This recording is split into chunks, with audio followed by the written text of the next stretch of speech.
Hariom, Namaste, very good morning everyone. Welcome again to my YouTube channel GK Law Classes. So today's lecture is about the Indian Constitution part 5th. We are going to talk about the second highest office of the country in the presidents, the second person in the country, the Vice President of India. तो आप लोगों को पता है अब हमारे नए vice president की अपॉइंटमेंट होने लगी है सितंबर में. Most probably in the last week he will take the oath as the vice president of the country, the second highest post in the country. तो आज हम उसके बारे में बात करेंगे. So student, before we proceed with the vice president of India, it is a humble request कि अगर किसी को किसी भी तरीके का डाउट फील होता है इन द वीडियो, ही और she must should mention it in the comment section. हम हेल्प डेफिनेटली करेंगे. जिसे चैनल सब्सक्राइब नहीं किया, आज ही हमारे चैनल को सब्सक्राइब कर लीजिए. सिर्फ वीडियो शॉर्ट्स को ऐसे देखते मत रहिए. सब्सक्रिप्शन से आपको पता चलता रहेगा कब हमारी नई वीडियो शॉर्ट आएगी. स्टूडेंट्स, इसी के साथ अगर आप लोगों को रिवीजन नोट्स या एमसीक्यू स्टार्टर पैक्स चाहिए regarding any Indian legal subject for your upcoming law government competitive exams, तो आप हमें व्हाट्सएप कर सकते हैं इस दिए गए नंबर पे. ठीक है, और आपको पीडीएफ फॉर्मेट के अंदर रीजनेबल प्राइस के ऊपर रिवीजन नोट्स या एमसीक्यू स्टार्टर पैक्स जो भी आपको रिक्वायर्ड है वो मिल सकता है. सो आपको व्हाट्सएप करना है, मैसेज करना है इस नंबर के ऊपर and we will help you out. तो आइए स्टूडेंट स्टार्ट करते हैं with the part 5th, the second highest post of the country, the vice president of India के रिगार्डिंग. ठीक है, तो चलिए स्टार्ट करते हैं. सबसे पहले in precedence, he is on the second position, यानी after president the highest post किसके पास रहती है? वाइस प्रेसिडेंट ऑफ इंडिया के पास रहती है. तो आइए स्टार्ट करते हैं. कहां से सबसे पहले हमें ये जानना होगा इस पर्टिकुलर अथॉरिटी को कहां से ड्राइव किया गया है, कहां से सोर्स का ड्राइव किया है. सो source derived from American Constitution. तो आप लोगों को पता है कि जब हमारे जो है कॉन्स्टिट्यूएंट असेंबली के अंदर जो है हमारे लॉ मेकर जो थे, जब हमारा कॉन्स्टिट्यूशन फ्रेम कर रहे थे, तो उन्होंने डिफरेंट वेरियस वर्ल्ड के कॉन्स्टिट्यूशन में से कुछ पर्टिकुलर चीजों को जो है डिराइव किया और अपने कॉन्स्टिट्यूशन का हिस्सा बनाया. तो उसमें से एक था the vice president of India. ठीक है स्टूडेंट्स, तो उन्होंने ये जो है अमेरिकन कॉन्स्टिट्यूशन में से ड्राइव किया है. आर्टिकल नंबर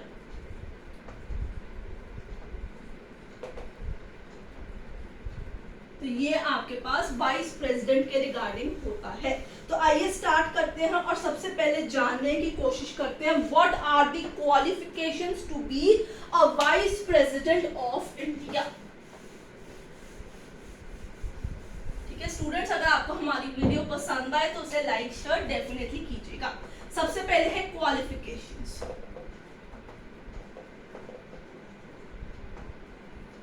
ठीक है, पहला है ही मस्ट और she must be the citizen of India.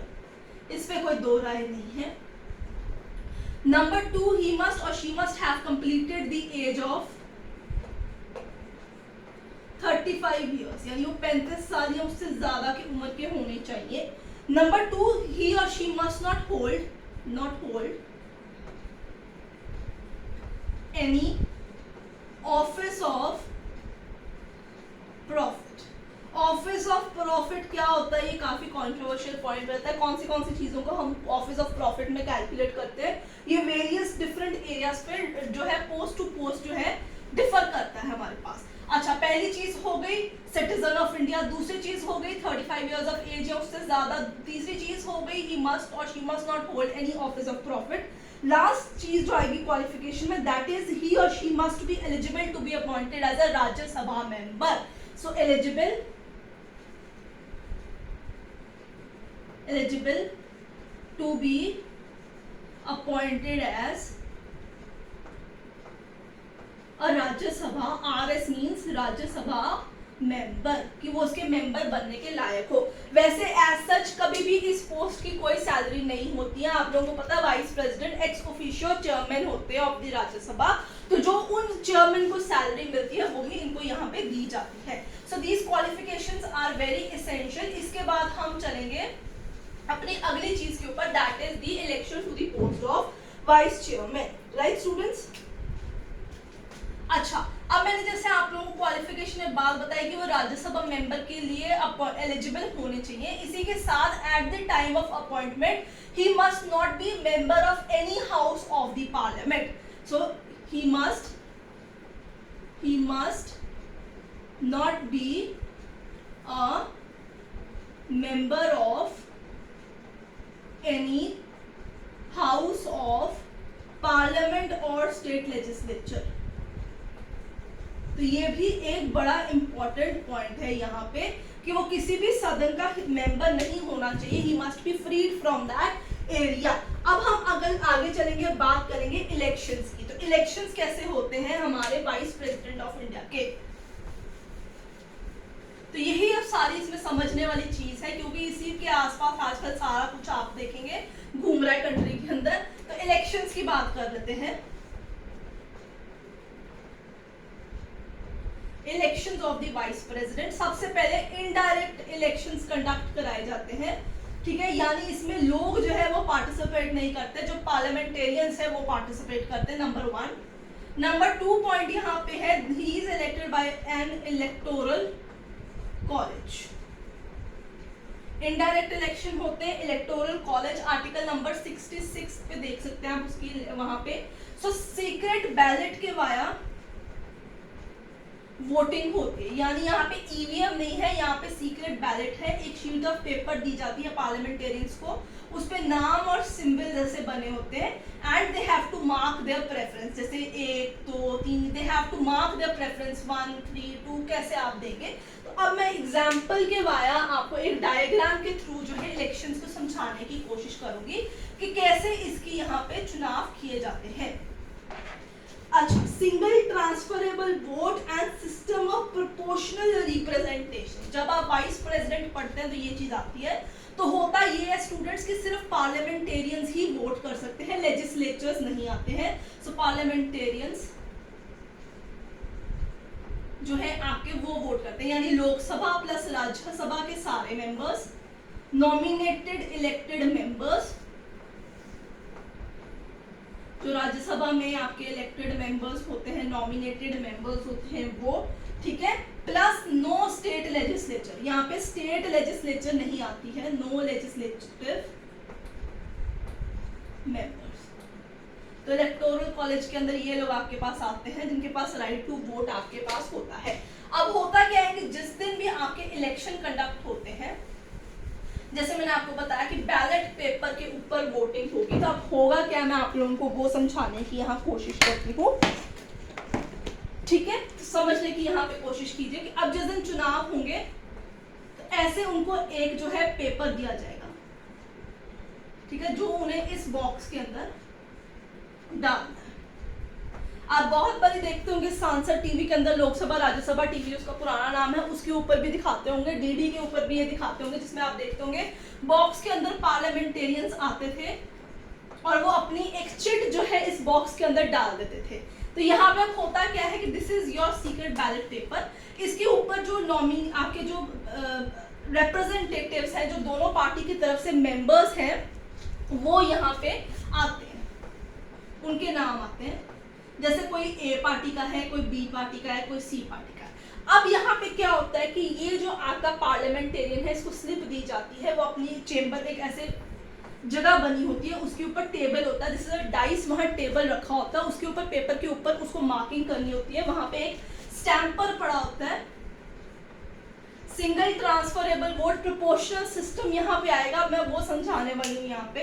तो क्या होगा, सबसे पहले यहाँ पे सिंगल ट्रांसफरेबल वोट है, प्रोपोर्शनल सिस्टम में क्या होगा, तो उसको प्रेफरेंस मार्क करनी है. He has to mark a preference system, यानी वो सिर्फ एक बंदे का नाम नहीं नॉमिनेट करता, वो प्रेफरेंस मार्क करता है. वहां पे उसके पास राइट होते हैं, 1 2 3 स्टैंपर लगे होते हैं, कभी कभी अलग अलग कलर के पेन भी पड़े होते हैं. सपोज कीजिए उसकी पार्टी है ए, सबसे पहला प्रेफरेंस वो किसको डालेगा, ए पार्टी को, ठीक है. फिर अब उसको बी पार्टी जो ऑपोजिशन पार्टी है उसका बंदा नहीं पसंद है, उसको कहता है चलो मैं इसको नहीं डालता, मैं सी या डी को प्रेफरेंस देता हूँ. तो दूसरे नंबर पे प्रेफरेंस लग जाती है आपकी यहाँ पे किसकी, सी नंबर की, और तीसरी प्रेफरेंस मिल जाती है ऑटोमेटिकली इस बंदे को। तो अब इन केस अब क्या होगा, जब सीक्रेट बैलेट पेपर सबने वोटिंग कर दी है तो वहां पे अब जो है वो बॉक्स को ओपन किया जाएगा। उसमें सबसे पहले देखा जाएगा कि पहली 2 पोजीशंस जो है उसमें किसको कितने मत मिले। अब देखिए यहाँ पे क्या है, बहुत सारे लोगों ने, बहुत सारे पार्लियामेंटेरियन ने ए को अपने फर्स्ट प्रेफरेंस दे के रखी हुई है, तो एक कैंडिडेट जो है, इतने सारे कैंडिडेट्स में से एक ए कैंडिडेट आ जाएगा। अब यहाँ पे क्या हुआ है कि किसी ने सी कैंडिडेट को ज्यादा मत डाले हुए हैं तो दूसरा पार्टी सी आ जाएगा, बाकी सबकी टर्न वहीं खत्म हो जाएंगी, वो सारे के सारे जो नॉमिनीज है वो रेस में से आउट हो जाएंगे, मेजर मुकाबला हो जाएगा ए और सी के बीच में। फिर देखा जाएगा दोबारा प्रेफरेंस के बेसिस पे, प्रोपोर्शनैलिटी के बेसिस पे कि किसके पास ज्यादा वोट यहाँ पे आते हैं, तो दोबारा उनकी कैलकुलेशन की जाएगी, दोबारा उनको चांस भी दिया जा सकता है पार्लियामेंटेरियन को रीवोट करे वो वहां पे आके कि आप अब इसमें किसको ज्यादा प्रेफरेंस देते हैं। सो इन दैट वे एक आपकी जो है single transferable vote system of proportional representation के बेसिस के ऊपर वहां पे ए और सी में जिसके पास ज्यादा वोट होंगे उसको जो है वाइस प्रेसिडेंट जो है वो नियुक्त कर दिया जाएगा। रात को जब वहां पे इलेक्शन के रिजल्ट अनाउंस होंगे तो कौन अनाउंस होगा, ए पर्सन जिसको सबसे ज्यादा वोट मिले हैं। तो इस तरीके से वो अपनी प्रेफरेंसेस शो करके पार्लियामेंटेरियन जो है वाइस प्रेसिडेंट को अपॉइंट कराते हैं। वाइस प्रेसिडेंट के इलेक्शन हमेशा election commission of India he conduct कराते हैं, ठीक है, इलेक्शन कमीशन ऑफ इंडिया इसके कंडक्ट कराते हैं। In case you have any kind of dispute, ठीक है, कि भाई यार वाइस प्रेसिडेंट जो है ये बंदा ठीक नहीं ऑप्ट किया गया है, अब हम यहाँ पे क्या करें। So let me tell you in that circumstances जो है सुप्रीम कोर्ट को हम जो है रेफर करते हैं। So any dispute in regarding the dispute for elections, कि हमें नहीं पसंद आया, पार्टी कुछ कहती है मिलकर कि भाई नहीं उन्होंने धांधली की है यहाँ पे, तो किसके पास मैटर जाएगा, honourable supreme court of India के पास जाएगा, जिसका डिसीजन फाइनल मान लिया जाएगा। In case of dispute regarding election to vice president of India, case किसके पास जाएगा, सुप्रीम कोर्ट ऑफ इंडिया, जिसका डिसीजन फाइनल होगा। After being announced as the winning candidate of the vice president post, उसके बाद क्या होगा, उसको ओथ दिलाई जाएगी, जो कि ओथ लेगा in the presence of the president of India, महामहिम के सामने वो जो है वाइस प्रेसिडेंट को ओथ वहां पे दिलाएंगे। ठीक है स्टूडेंट्स, टर्म रहेगी 5 साल, reappointment N number of time है, जितने मर्जी बड़ी चाह के वो जो है रीअपॉइंट कर सकते हैं। कोई फिक्स सैलरी नहीं है, सैलरी वही मिलेगी जो x official chairman of Rajya Sabha को दी जाती है, इनकी कोई सैलरी नहीं होती। लास्ट पॉइंट इसके अंदर आता है वैकेंसी, ठीक है, पोस्ट खाली हो जाती, जैसे अभी रिजाइन करके हटे हैं जगदीप धनखड़ जी, तो रिजाइन करने के 6 महीने के अंदर अंदर ही नया वाइस प्रेसिडेंट अपॉइंट होता है। सो वकेट कैसे कर सकते हैं वाइस प्रेसिडेंट अपनी post, resignation in writing to the president of India, removal on the grounds of proved misbehaviour, death या डिस्क्वालिफिकेशन। डिस्क्वालिफिकेशन में हो सकता है ऑफिस ऑफ प्रॉफिट पकड़ लिया उन्होंने, या फिर हो सकता है वो किसी और हाउस के मेंबर अपॉइंट हो गए हैं, या अदरवाइज कोई और कारण है जो स्टिपुलेट किया जाएगा by the council of ministers to the president of India, फिर हम उन्हें रिमूव कर देंगे। So student, this is all about the vice president of India. In case इसके साथ एक चीज और याद रखनी है कि अगर president of India, just don't focus on this, president of India 6 महीने के लिए अगर कंट्री में नहीं है या उनकी डेथ हो जाती है, वो रिजाइन कर जाते हैं, then also till new vacancy जब तक अपॉइंट नहीं होती, vice president of India president of India की ड्यूटीज निभाते हैं, उनकी सैलरी को ड्रॉ करते हैं, but for max of 6 months, उसके बाद तो नए प्रेसिडेंट ऑफ इंडिया को अपॉइंट किया जा सकता है। So this is all about the vice president of India, part 5 article number 63 to 73। I hope आपको आज की वीडियो पसंद आई होगी, आई है तो लाइक शेयर कीजिए, कोई डाउट है कमेंट सेक्शन में मेंशन कीजिए। Till then keep learning, will see you next with another video.